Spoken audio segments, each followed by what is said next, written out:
Sebastian Martinez, MMA Unit, here in Stockholm for UFC on Fox 14, where Chris Beal faces Nejiri on the first fight of a card. So, Chris, you're going to be the first fight of the biggest European MMA show in history. What's it like to have that honor?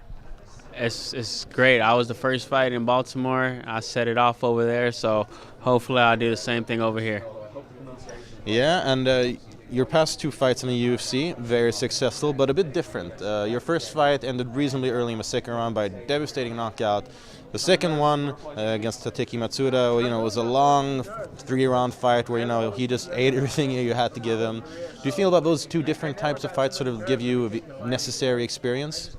Yeah, I feel like almost every fight gives you experience. You got to learn something from everything every day, at least try to. But yeah, you never know. Sometimes I could just make them go night-night, or sometimes we got to have a long war battle and get through it. And your opponent has a pretty similar outlook on fights. He'll take it wherever it goes. Nejiri, Irish fighters, they're usually known for their boxing. What do you know about him? How do you see him as an opponent? Yeah, I know he has boxing. He's former champs in other places. He's going to come to bring it. I know that he wants to push the pace, but I think I'm too much. And come Saturday, I'm gonna show that I'm too much for him, and I just can't wait to fight and see if his boxing is better than my boxing. And I don't see a way that he's gonna win me. A lot of people are seeing this fight as sort of a experience versus youth fight. You're undefeated. You're a lot younger than him. He's had quite a few more fights. Do you look at it in a similar way? No, not really. I had a good amount of amateur fights. I fight with very experienced fighters when I train. I just think it's two guys going in there. Both of us want to win, and we're going to see who's going to come out victorious. I'm known for winning. I find a way to win, and that's what I think I'm going to do Saturday.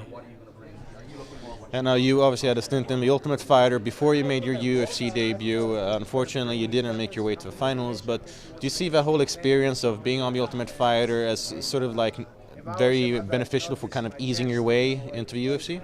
I think it helped get my name out there more. I think it made me tougher, put a thicker skin on, if you could say so. It was experience at the time. I didn't understand it, but now looking back at it, I'm glad I did it. It was a great experience. I learned a lot about myself during that time, and yeah, it's something that I wouldn't take back. So even the way it played out, it worked out well for me. Now, I'm going to take a guess here. This is your first time in Sweden, correct? Now, your first time fighting here might not be under ideal circumstances because, first of all, the weather is probably not as nice as back home.